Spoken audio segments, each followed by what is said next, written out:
Hello friends, welcome back to my 99 store. दोस्तों, आज का हमारा टॉपिक है how to start a 99 store. आज हम किसी प्रोडक्ट के विषय में बात नहीं करेंगे, आज हम बात करेंगे सिर्फ स्टोर के विषय में। तो 99 स्टोर को स्टार्ट करने का सबसे पहला स्टेप होता है प्रोडक्ट का सिलेक्शन, और यही ज़्यादातर लोग गलती कर देते हैं। कोई भी कस्टमर जब 99 स्टोर में घुसता है तो उसका माइंडसेट रहता है कि चाहे कोई भी प्रोडक्ट या आइटम उठा लेगा वो सिर्फ ₹99 का ही होगा। पर कई लोग ये गलती करते हैं कि वो स्टोर तो 99 का खोलते हैं, बड़ा सा बैनर भी लगा लेते हैं 99 स्टोर के नाम का, पर उसमें आइटम 99 से ज़्यादा की भी रख देते हैं, जैसे 200 की, 250 की।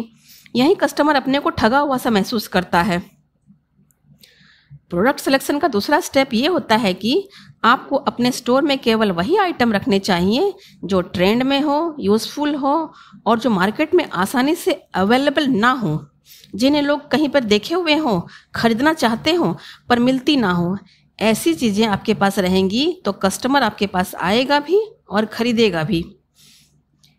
ऐसी चीज़ें रखने से आपको एक और फ़ायदा ये होगा कि कस्टमर आपके स्टोर में आएगा तो कोई ख़ास चीज़ लेने, पर वो दूसरी कई चीज़ें देखेगा और खुद को रोक नहीं पाएगा और साथ में 2-4 चीज़ें और लेकर जाएगा। दोस्तों, हमारे स्टोर की यही खासियत है। हमारे प्रोडक्ट्स काफ़ी हैंडपिक्ड, अट्रैक्टिव, ट्रेंडिंग और यूनिक हैं।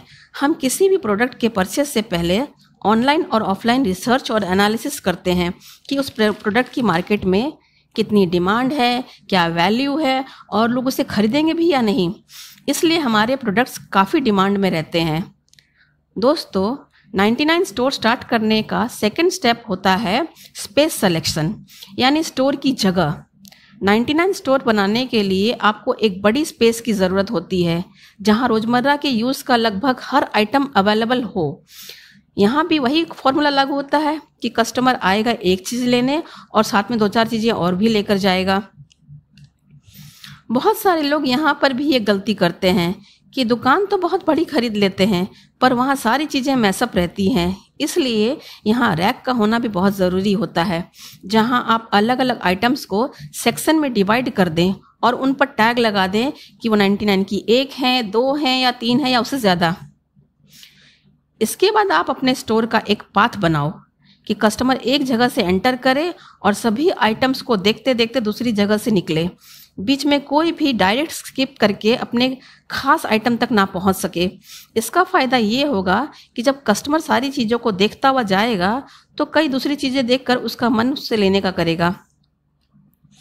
कभी कभी ऐसा भी होता है कि एक कस्टमर कोई स्पेसिफिक चीज़ लेने ही घर से आया होता है, पर बीच में दूसरी चीज़ें देखकर उसे याद आ जाए कि ये चीज़ घर में ख़त्म होने वाली है या उसकी ज़रूरत है या उसके काम की है, तो वो उस चीज़ को भी ले लेता है।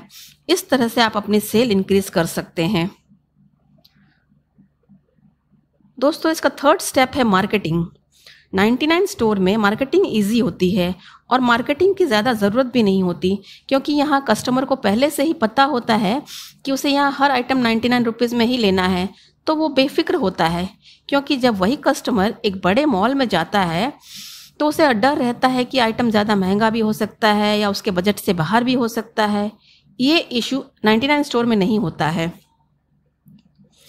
मार्केटिंग करने के लिए बैनर बहुत मायने रखता है। दोस्तों, आप अपने बैनर में अपने स्टोर के नाम तो लिखेंगे ही, साथ में कुछ यूनिक आइटम्स के फोटोज़ भी लगा दें जिसका मार्केट प्राइस ज़्यादा हो। ये बात कस्टमर को अट्रैक्ट करेगी। यहाँ उस आपके स्टोर का मार्केटिंग भी हो जाएगा, क्योंकि कस्टमर एक बार स्टोर के अंदर जाकर देखना ज़रूर चाहेगा कि और क्या क्या यूनिक प्रोडक्ट हैं यहाँ। फोर्थ स्टेप है परचेज। दोस्तों, 99 स्टोर में आपकी सेल्स प्राइस फिक्स होती है।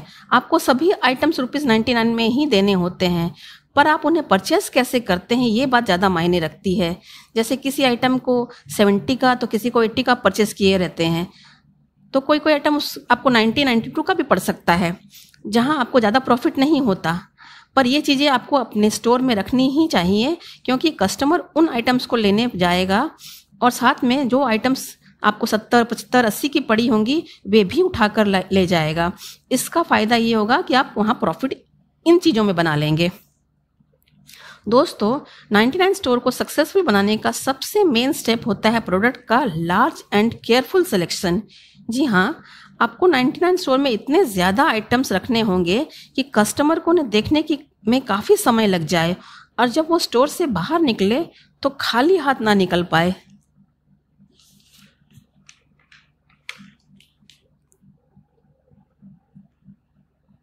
तो दोस्तों, ये है 99 स्टोर स्टार्ट करने और उसे सक्सेसफुल बनाने के कुछ स्टेप्स। हमने भी इन्हीं स्टेप्स को फॉलो करके अपने स्टोर को सक्सेसफुली चलाया है। हम प्रॉफिट से ज़्यादा कस्टमर के सेटिस्फेक्शन में विश्वास रखते हैं। We value for their money. तो उम्मीद है आपको मेरा ये वीडियो पसंद आया होगा। पसंद आया तो इसे लाइक कीजिए, दोस्तों के साथ शेयर कीजिए और मेरे चैनल को सब्सक्राइब कीजिए। Thank you.